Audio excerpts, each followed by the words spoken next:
যখন আমরা 8 তারিখ শুরু হয়ে যাবে, আমরা তখন সেই মক্কা থেকে অর্থাৎ কাবা শরীফের হারাম শরীফের ভিতর থেকে রওনা করে ফজর নামাজ আদায় করে ওইখানে গিয়ে জোহর নামাজ আদায় করব মিনা থেকে। সর্বপ্রথম যাইতে হবে কোথায়? মিনাতে 8 তারিখে। এটা ইয়াউমুত তারবিয়া বলা হয়। এই নামটা, এই দিনের নাম কি? ইয়াউমুত তারবিয়া। বুখারী শরীফের বর্ণনা 1550 নম্বর হাদিসের মধ্যে রাসূল করিম সাল্লাল্লাহু আলাইহি ওয়াসাল্লাম থেকে বর্ণিত হচ্ছে, তিনি বলেন আন্নান নবী সাল্লাল্লাহু আলাইহি ওয়াসাল্লাম খারাজা ইলা মিনা, নবী করিম সাল্লাল্লাহু আলাইহি ওয়াসাল্লাম মিনা থেকে গমন করেন ইয়াউমুত তারবিয়া। তারবিয়ার দিন অর্থাৎ 8 তারিখে জিলহজ মাসের 8 তারিখে তিনি ওই দিন মিনার দিকে ভ্রমণ করতেন। অন্য হাদিসের মধ্যে পাওয়া যায় তিনি ওই দিন কি করতেন? মুসলিম শরীফের 1208 নম্বর হাদিসের মধ্যে পাওয়া যায়, লাম্মা কানা ইয়াউমুত তারবিয়াতি তাওয়াজ্জাহু ইলাল মিনা, যখন ইয়াউমুত তারবিয়া ছিল 8 তারিখ জিলহজ মাসের ছিল, রাসূল করিম সাল্লাল্লাহু আলাইহি ওয়াসাল্লাম ওই দিন মিনার প্রান্তের দিকে তিনি রওনা করতেন। فصلى بها الظهر والعصر والمغرب والعشاء والفجر, এবং তিনি ওই করে এক লাগাতারে 5 ওয়াক্ত নামাজ পড়তেন। সুবহানাল্লাহ। ওই দিন তিনি কি করতেন? 8 তারিখে গিয়ে জোহরের নামাজ, আসরের নামাজ, এরপর আছে মাগরিবের নামাজ, ইশার নামাজ এবং ফজর নামাজ পড়তেন। এবং 4 রাকাত বিশিষ্ট নামাজগুলোর মধ্যে তিনি কসর করতেন, অর্থাৎ 2 রাকাত করে পড়তেন। মুসলিম শরীফের 1208 নম্বর হাদিসের মধ্যে আসছে ওয়াসাল্লা সালাওয়াতি মাসরা, এবং সেখানে তিনি নামাজ পড়তেন কসর করে 4 রাকাত বিশিষ্ট নামাজের মধ্যে। এরপর তিনি ওই দিন রাত্রি যাপন করতেন মিনার মধ্যে। তিনি বলছেন ফামাকাসা বিনা হাত্তা তালাতিশ শামস, ওই দিন বিশ্বনবী মিনার প্রান্তে অবস্থান করতেন এবং 5 ওয়াক্ত নামাজ পড়তেন। আর এই অবস্থানটা রাত্রি যাপন করা হতো যতক্ষণ না সূর্য উদিত হয়। যখন সূর্য উদিত হয়ে যেত তাফাদা ইলা আরাফাত, যখন সূর্য উঠে যেত এবং মোটামুটি চাষের নামাজের সময় হয়ে যেত, তখন তিনি আরাফার দিকে রওনা করতেন। আরাফার দিকে রওনা করে তিনি প্রথম যেই জায়গার মধ্যে অবস্থান করতেন, নামতেন তিনি তার ওর থেকে সেই জায়গাটার নাম হলো নামা। রাসূল করিম সাল্লাল্লাহু আলাইহি ওয়াসাল্লাম ওই জায়গায় গিয়ে নামতেন। মুসলিম শরীফের 1218 নম্বর হাদিসের মধ্যে আসছেন ফানাজালা এই নামের অর্থা ফাখাতাবান নাস, তিনি ওই নামের স্তরে নামতেন এবং লোক সমূহকে উল্লেখ করে এবং সবাইকে উদ্দেশ্য করে একটা বক্তব্য দিতেন। সেই বক্তব্যটার নাম হলো বিদায় হজ নামের বক্তব্য। আমরা সকলেই জানি যে বিদায় হজের একটা ভাষণ আছে, কিন্তু ভাষণটা আসলে প্রয়োজনে জানা বিদায় হজের ভাষণ আসলে কি করবো। আবার এটাও আমরা জানি না যে রাসূল যে বিদায় হজ করছে তার মানে রাসূলের জীবনে কয়টা হজ করছে। অনেকের এই প্রশ্নের উত্তর নাই। আসলে রাসূলের জীবনে একটা হজই করছে, এই হজটার নামে বিদায় হজ, এটার নামে কি? বিদায় হজ। তো ওই যে হজের মধ্যে আরাফার ময়দানে যে ভাষণটা দিছিলেন, সেই ভাষণের নামই হলো বিদায় হজের ভাষণ। ওইখানে রাসূল করিম সাল্লাল্লাহু আলাইহি ওয়াসাল্লাম অনেকগুলো বিষয় তুলে ধরলেন। সবগুলো বিষয় এক হাদিসের মধ্যে পাওয়া যায় না, তবে অধিকাংশ বিষয় একটা হাদিসের মধ্যে পাওয়া যায়। মুসলিম শরীফের 1218 নম্বর হাদিসের মধ্যে প্রায় অধিকাংশটা চলে আসছে, আর বাকি কয়েকটা অন্য হাদিসের কিতাবের মধ্যে আসছে। তিনি ওই দিন যে জানানোর বক্তব্য দিয়েছিলেন, মায়ের করার যে বক্তব্য দিয়েছিলেন, তার ওই বক্তব্যের অনেকগুলো দিক ছিল। তার মধ্যে উল্লেখযোগ্য 5-6টা বিষয় ছিল। এবং তিনি প্রথমে যে জিনিসটা উল্লেখ করেছিলেন সেটা হলো মানুষের সম্মান, মানুষের সম্পদ এবং মানুষের ইজ্জতের যে একটা প্রতিশ্রুতি আছে, রক্ষা আছে, সম্মান আছে, তিনি প্রথম আলোচনা করছিলেন। আল্লাহর রাসূল সাল্লাল্লাহু আলাইহি ওয়াসাল্লাম ওই দিন ভাষণের শুরুতেই বলছিলেন ইন্না দিমাআকুম ওয়া আমওয়ালাকুম হারামুন আলাইকুম, তোমাদের রক্ত, তোমাদের সম্পদ তোমাদের কাছে সম্মানিত, অর্থাৎ হারাম। কাহুরমাতি ইয়াউমিকুম হাদা, যেমন আজকের এই আরাফার দিনটা তোমাদের জন্য হারাম। এরপরে দিন বলছেন এই মাস তোমাদের কাছে সম্মানিত এবং এই মক্কা নগরী শহরটাও তোমাদের কাছে সম্মানিত। সুবহানাল্লাহ। এখানে 4টা জিনিস উল্লেখ করছে। 1 নম্বর হলো মানুষের সম্পদ, 2 নম্বর হলো মানুষের রক্ত, এটা তোমাদের কাছে সম্মানিত, এটা তোমাদের কাছে হারাম, যেটা ব্যবহার করলে হবে না, একজনের আরেকজন আত্মসাৎ করা যাবে না। এবং তিনি বলছিলেন এই 2টাও সম্মানিত, অর্থাৎ আরাফার দিনটাও সম্মানিত। এরপরে তিনি বলছিলেন এই মাসটাও সম্মানিত, আপনার জিলহজ মাসটা। এরপর তিনি বলছিলেন এই শহরটাও সম্মানিত, অর্থাৎ মক্কা নগরী যে শহরটা আছে সেই শহরটাও সম্মানিত। এটা হলে ভাষণ শুরু অংশ হয়েছিল। এরপর রাসূল করিম সাল্লাল্লাহু আলাইহি ওয়াসাল্লাম আরেকটা বিষয় উল্লেখ করেছিলেন, সেটা হলো জাহিলি যুগের যত কুপ্রথা ছিল, যত অন্ধকার যুগের যত রীতিনীতি ছিল, তিনি বলছিলেন সমস্ত রীতিনীতি আজকে আমি দাপন করে দিলাম। আজকের পরে জাহিলি যুগে আর কিছু চলবে না। তিনি বলছিলেন আলা কুল্লু শাইইন মিন আমরিল জাহিলিয়াতি মাওদুন তাহতা কাদামিয়া। তিনি ওই 1208 নম্বর হাদিস মুসলিম শরীফের বড় অংশে বলছিলেন যে সাবধান, যারা দেখো আজকের এই দিনে আমি জাহিলি যুগের যত প্রথা আছে সবগুলাকে আমার দুই পায়ের নিচে দাপন করে দিলাম। ওই দিনের ভাষণের মধ্যে উল্লেখযোগ্য একটা ভাষণের মধ্যে এই অংশটা ছিল যে জাহিলি যুগের যে প্রথা সেই প্রথা আর চলবে না, সেটা ধ্বংস। দ্বিতীয় যে পয়েন্ট ছিল সেটা সুদ নিয়ে আলোচনা ছিল। রাসূল করিম সাল্লাল্লাহু আলাইহি ওয়াসাল্লাম বলছিলেন জাহিলি যুগের যে সুদ আছে সেই সুদের রীতিনীতি আজকে দাপন করে দিলাম, সেই সুদের রীতিনীতি দাপন করে দিলাম। আজকের সমাজের মধ্যে সবচেয়ে জঘন্যতম অপরাধের সাথে যেটা জড়িত হয়েছে সেটা হলো সুদ। সুদ এত বেশি প্রিয় হয়েছে, সুদ ছাড়া তো চলেই না, যেটাকে সময়ে সময়ে নাম চেঞ্জ করে আপডেট কিছু নাম দেয়। এখন আপাতত এটা আমেরিকা সহ বাংলাদেশের অনেক সুশীল মানুষের কাছে নাম হচ্ছে স্পিরিট বাই, মানে নাম দিলেই কাজের স্পিরিট বাই, যেটা এটার নাম দিচ্ছে স্পিরিট বাই, এবং অবস্থা পেলে এটার নাম আরো পরিবর্তন হয়। তো এই যে সুদ, এই সুদকে তিনি ওই নিশ্চিত করে দিয়েছে যে জাহিলি যুগের সুদ আর চলবে না। আজকের দিনের পরে এই সুদ আর চলবে না। এরপর রাসূল করিম সাল্লাল্লাহু আলাইহি ওয়াসাল্লাম মুসলিম শরীফের 1218 নম্বর হাদিসের আরেকটা পয়েন্ট তিনি তুলে ধরলেন, সেটা হলো নারীদের অধিকার। নারীদের সাথে যেমন তেমন আচরণ করলে চলবে না, নারীদের ব্যাপারে ভয় করো, আল্লাহ রাব্বুল আলামিনের কাছে ভয় করো। তিনি বলছিলেন ইত্তাকুল্লাহা ফিন নিসা, তোমরা নারীদের ব্যাপারে আল্লাহকে ভয় করো। কারণ নারীদের অধিকার সম্পর্কে এত গুরুত্বপূর্ণ ছিল, কারণ জাহিলি যুগের মধ্যে নারীদের তো মানুষই মনে করা হতো না, নারীদের কোনো অধিকার ছিল না, তাদের কোনো সম্পত্তি ছিল না, তাদের কোনো ব্যক্তিগত পার্সোনালিটি ছিল না, তাদের কোনো অধিকার দখলের কোনো কথা বলারও বাকশক্তি তাদের ছিল না। এই জন্য আল্লাহ বলছেন ইত্তাকুল্লাহা ফিন নিসা, নারীদের ব্যাপারে ভয় করো। আপনি ওই রকম জাহিলি যুগের মতো ভাইব না যে আল্লাহ তাআলা তো ওদেরকে যেই সিস্টেমে ছাড়াইছে আমরা তো এই সিস্টেমে চলবো এবং নারীদেরকে যেমনি তেমনি ব্যবহার করবা, সেটা হয় না। এজন্য রাসূল সাল্লাল্লাহু আলাইহি ওয়াসাল্লাম বলছেন ইন্নাকুম আখাযতুমুহুন্না বিআমানিল্লাহ, তোমরা ওই নারীদেরকে গ্রহণ করেছো আল্লাহর একটা আমানতের মাধ্যমে।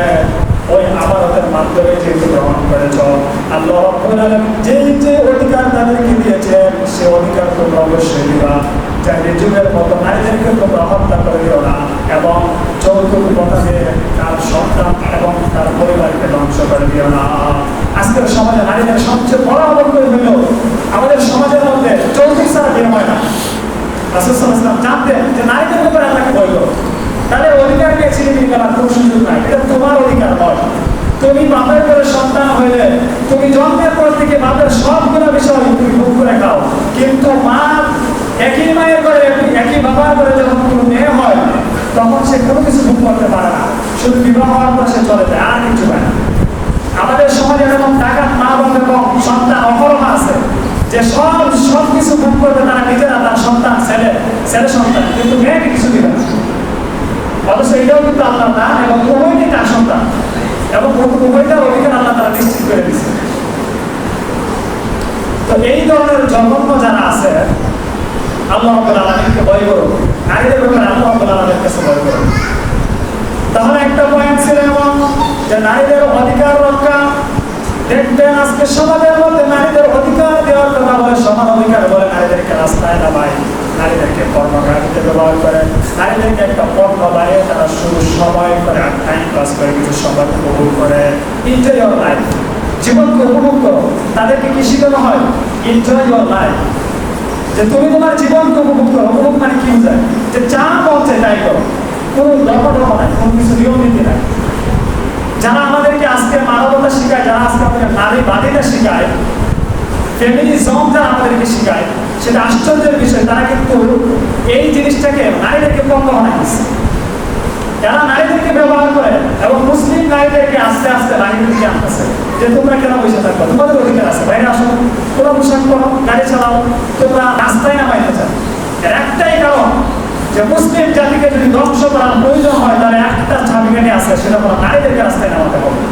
এই ফেমিনিজমদের একটা বড় থিওরি হইল যে নারীদের সমান অধিকারের নাম দিয়ে রাস্তায় নামা, সব ঠিক হয়ে যাবে। এরপরে অংশ তিনি আলোচনা করছিলেন কোরআন হাদিসের অনুসরণ করা। রাসূল কারীম সাল্লাল্লাহু আলাইহি ওয়াসাল্লাম তিনি কোরআন এবং সুন্নাহর অনুসরণের কথাটা ওই দিন একটা পয়েন্ট উল্লেখ করলেন। বিদায় হজ্জের ভাষণের একটা গুরুত্বপূর্ণ ভাষণের পয়েন্ট ছিল কোরআন হাদিসের অনুসরণ করা। সুবহানাল্লাহ। আজকে আমরা সব অনুসরণ করি, কোরআন হাদিস অনুসরণ করতে চাই না।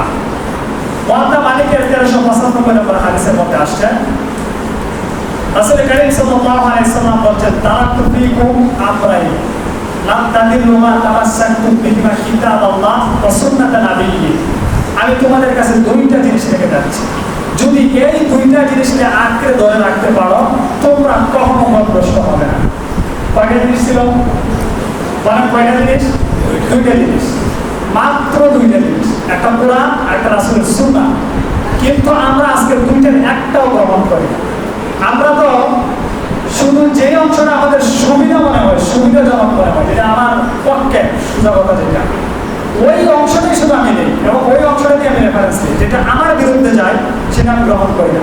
যেমন যারা গান প্রেমী, গানকে ভালোবাসেন, তারা কোরআনকে পছন্দ করে, কারণ কোরআনে গানের সম্পর্কে কোনো আয়াত নাই।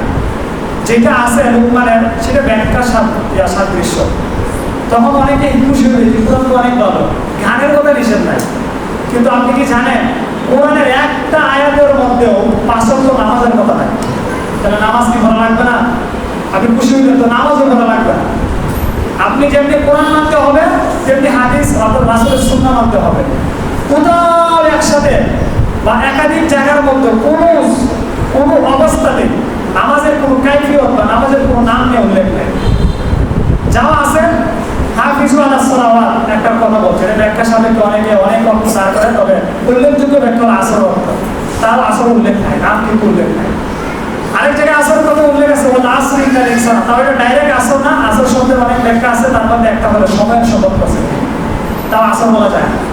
তাহলে আপনি বলেন কোরআনের একটা আয়াত, একটা শব্দ আপনি আমাকে দেখাইতে পারবেন না যেখানে ডাইরেক্ট কোনো একটা অর্থের কথা বইলা 5 ওয়াক্ত 2 ওয়াক্ত কিংবা কোনো একটা রাকাতের কথা উল্লেখ আছে নাই? তাহলে এটা কোথা থেকে মানি আমরা? ডাইরেক্ট হাদিস থেকে মানতে হবে, রাসূলের সুন্নাহ থেকে। তাহলে গান আপনি শুনেন, ওইটা কোরআনের কোনো জায়গায় নাই, এই জন্য কোরআন অনেক ভালো। কিন্তু এই গানের ব্যাপারে অসংখ্য হাদিস আছে, ডাইরেক্ট নিষেধ আছে। তো আমরা বলছিলাম যে কোরআন ও সুন্নাহর অনুসরণ করতে কি আমার পক্ষে যেটা আসে, যদি বিপক্ষে যায় সেটা আমি মানি না, সুবিধা হয়। এজন্য আল্লাহ রাব্বুল আলামিন বিশ্বনবী বিদায় হজ্জের ভাষণে একটা টপিক ছিল, একটা গুরুত্বপূর্ণ ইম্পর্টেন্ট পয়েন্ট ছিল ওই দিন কোরআন হাদিসের, কোরআন সুন্নাহর একটা অনুসরণ করা। আল্লাহর রাসূল সাল্লাল্লাহু আলাইহি ওয়াসাল্লাম তিনি বলছেন, তারাকতু ফীকুম আমরাইন লাম তাদিল্লু মা তামাসসাকতুম বিহিমা কিতাবাল্লাহ ওয়া সুন্নাতা নাবিয়্যি। তোমাদের সামনে আমি দুইটা জিনিস রেখে গেলাম, যদি তোমরা এই দুইটা জিনিসকে স্পর্শ করতে পারো, ভালোভাবে আঁকড়ে ধরতে পারো, তোমরা কখনো পথভ্রষ্ট হবে না। আল্লাহ রাব্বুল আলামিন আমাদেরকে পবিত্র কোরআন এবং রাসূলের সুন্নাহকে আঁকড়ে ধরার তৌফিক দান করুন, সকলে বলেন আমিন।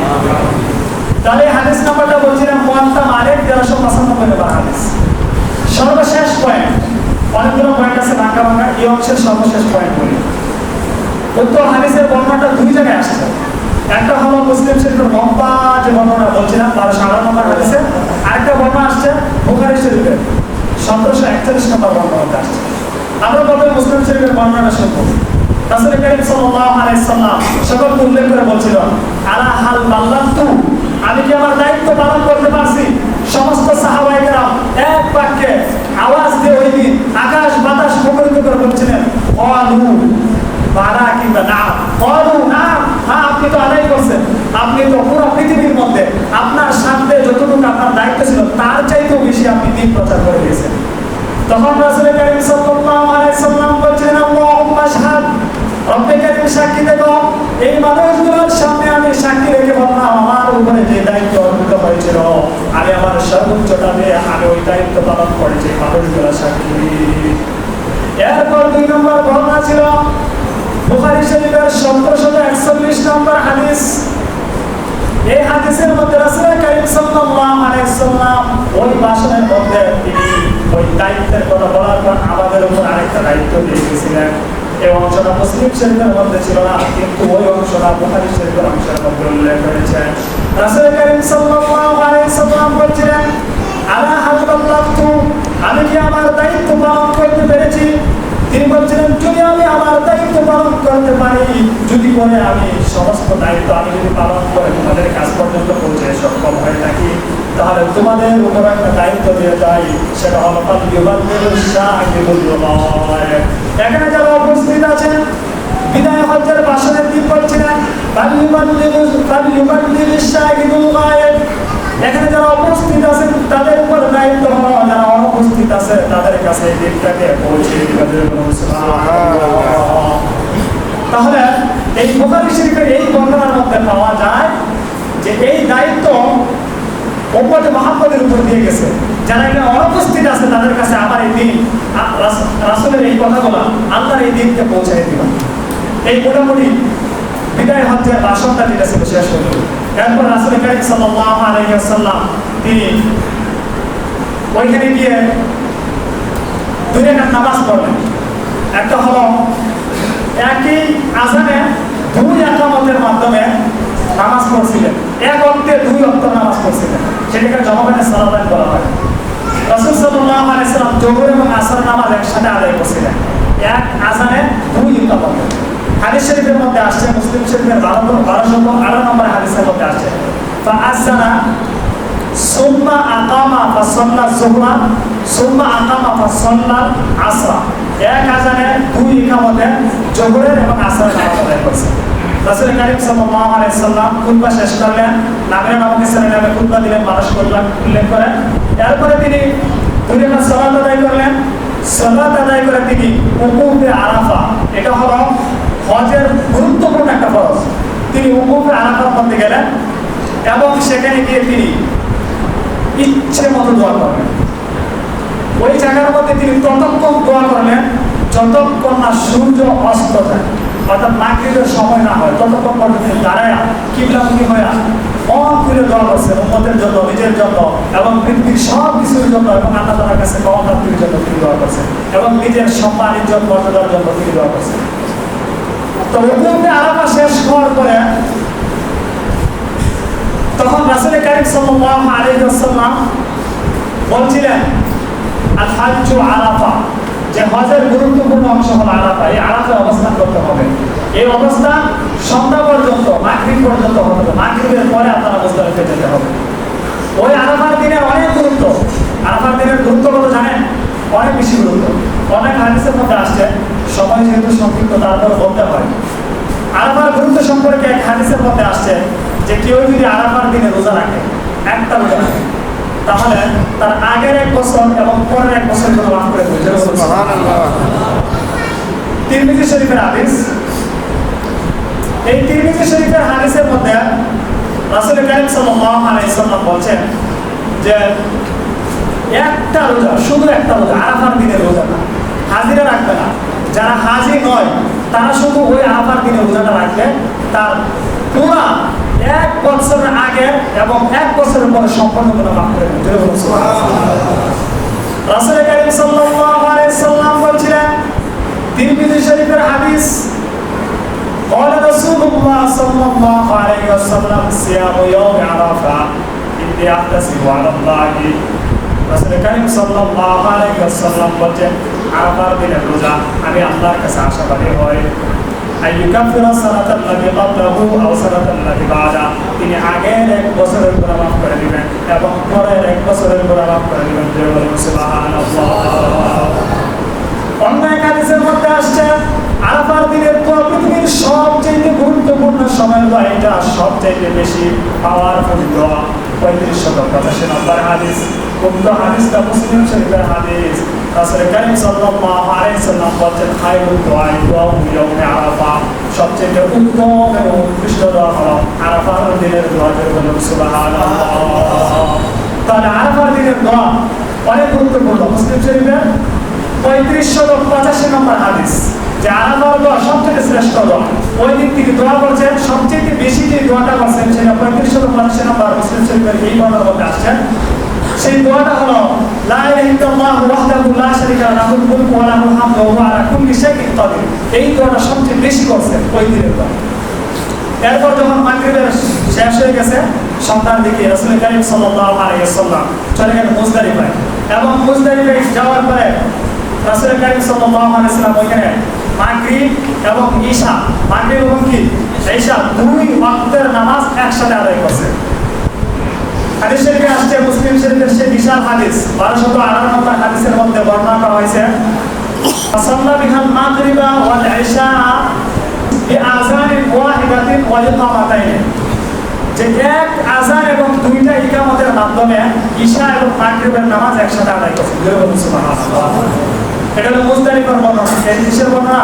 মুজদালিফার বর্ণনা। প্রথমে শুরু করছিলাম আমরা কোথা থেকে? মিনা থেকে। মিনা থেকে মক্কার দূরত্ব হয়েছে কি 8 কিলোমিটার। কত কিলোমিটার দূরে? 8 কিলোমিটার। 8 কিলোমিটার। এবং সেই মিনা থেকে আরাফার দূরত্ব হয়েছে প্রায় 15 থেকে 20 কিলোমিটার। এবং সেই আরাফা থেকে মুজদালিফার দূরত্ব হয়েছে প্রায় 12 কিলোমিটার। কত কিলোমিটার? 12 কিলোমিটার। মুজদালিফায় আসার পর যখন এখানে প্রথমে যে কাজটা হলো সেটা হলো মাগরিবের নামাজ এবং ইশারার নামাজ একই আযানের দুই ইকামতের মাধ্যমে তিনি আদায় করছেন। আদায় করার পর এই মুজদালিফার মধ্যে তিনি রাত্রি যাপন করছেন, এবং মুজদালিফার এই রাত্রি যাপন করাটা ওয়াজিব। হজের একটা ওয়াজিব, হজের 6টা ওয়াজিব আছে, তার মধ্যে এটাও একটা ওয়াজিব। সাফা মারওয়াতে সাই করা ওয়াজিব, এবং মুজদালিফার আয়েশা ওই সময় রাত্রি যাপন করাটা এটাও হলো ওয়াজিব। এরপরে যখন ফজর নামাজ পড়ছেন তখন অন্ধকারে অনেক গভীর রাত্রে তিনি নামাজটা পড়ে গেছেন। ফজর নামাজ যখন রক্ত আসে তখন, রক্ত তো অনেক রাত্রে আসে, তখন আপনারা 1.5 ঘন্টা পরে নামাজ পড়েন। তিনি রাত্রিবেলায় নামাজটা পড়ছেন। নামাজ শেষ করার পরে হজ্জের যে শেষ সফর, ওই যে মিনা থেকে শুরু করছিলাম মুজদালিফা থেকে আবার মিনায় চলে আসছে। তখন মুজদালিফা থেকে মিনার দূরত্ব কতটুকু জানেন? 5 কিলোমিটার। কত কিলোমিটার? 5 কিলোমিটার। ওই রাত্রির বেলায় নামাজটা শেষ করার পরে মুজদালিফা থেকে তিনি মিনায় চলে আসছেন। মিনায় চলে আসার পরে হাদিস শরীফের মধ্যে আসছে যে আদাল জামরাতা ফারামাহা, তিনি জামরার মধ্যে আসছেন, অর্থাৎ জামরে আকাবা যেটা নাম আছে ওইটার মধ্যে আসেন। ফারামাহা, অতঃপর তিনি পাথর নিক্ষেপ করলেন। মিন সাবাতি হাসায়াত, 7টি পাথর নিক্ষেপ করলেন। প্রথমে আসছেন কোথায়? মিনাতে আসছেন। মিনাতে কোথায় আসছেন? জামরে আকাবার কাছে। ওইখানে এসে 7টা পাথর নিক্ষেপ করছেন। 7টা পাথর নিক্ষেপ করার পরে তিনি 2 নম্বর যে কাজ করছেন সেটা হলো রাসূল কারীম সাল্লাল্লাহু আলাইহি ওয়াসাল্লাম 63টা উট কুরবানি দিয়েছে। কয়টা উট কুরবানি দিয়েছে বলেন? এটা গুরুত্বপূর্ণ, মনে রাখা দরকার। কয়টা উট কুরবানি দিয়েছেন? 63টা উট কুরবানি দিয়েছেন। হাদিস শরীফের ভাষা আছে ফানাহারা সালাসা ওয়া সিত্তিনা বাদরাতা, প্রায় 63টা উট নিজ হাতে কুরবানি দিয়েছেন। সুবহানাল্লাহ। এরপর রাসূল কারীম সাল্লাল্লাহু আলাইহি ওয়াসাল্লাম তিনি মাথা মুন্ডন করছেন। কোন হাদিসটা আসছে মুসলিম শরীফের 1303 নম্বর হাদিসের মধ্যে আসছে, ফাহারা কারাসাহু, অতঃপর রাসূল কারীম সাল্লাল্লাহু আলাইহি ওয়াসাল্লাম মাথা মুন্ডন করছেন। এবং মাথা মুন্ডন করার পর সর্বশেষ যে ফরজ, হজের ফরজ ছিল সেটা হলো তিনি আবার বাইতুল্লাহর দিকে চলে আসছেন এবং জোহরের নামাজ পড়ছেন। আসার পরে সর্বশেষ যে ফরজ সেটা হলো তাওয়াফে জিয়ারা নামে পরিচিত। ওই তাওয়াফে জিয়ারা তিনি শেষ করছেন। শেষ করার পরে মোটামুটি হারাম হয়ে গেছে।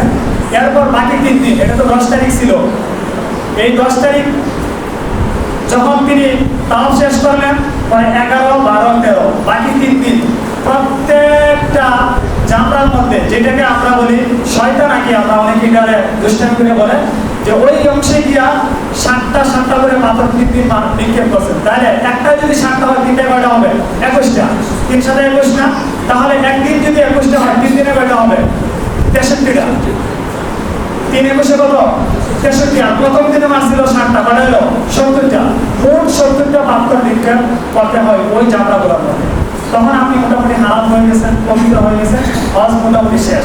এখন আপনার একটা কাজ বাকি আছে, সেই কাজটা হলো তওয়াফে বিদা।